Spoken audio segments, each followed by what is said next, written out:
વડોદરાના તાંદલજા ખાતે સિફા કોમ્પ્લેક્સ બેસમેન્ટમાં આગ લાગી હતી। બેસમેન્ટમાં આવેલી ધાર્મિક બુક સ્ટોરમાં અચાનક આગ લાગી। દુકાનમાં ફર્નિચર સહિત સામાન આગમાં બળી અને ખાખ થયો છે। બાજુમાં આવેલી હર કટિંગની દુકાનમાં પણ આગ પ્રસરી। ફાયરની ટીમે ઘટના સ્થળે પહોંચી આગ પર કાબુ મેળવ્યો।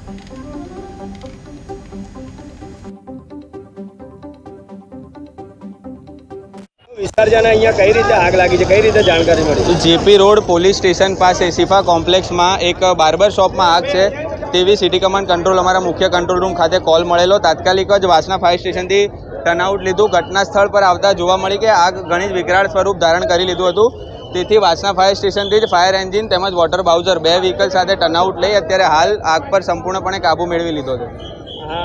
આગ કઈ રીતે લાગી છે તેની કંઈક જાણકારી મળી? જી અંદર એન્ટ્રી લેતા જાણવા મળ્યું છે કે વાયરના ઇન્સ્યુલેશન્સ તમામ બળી ગયેલા છે। એટલે પ્રાથમિક દ્રષ્ટિએ એવું કહી શકાય કે આગ શોર્ટ સર્કિટના કારણે લાગી હોઈ શકે। શાની દુકાનો હતી?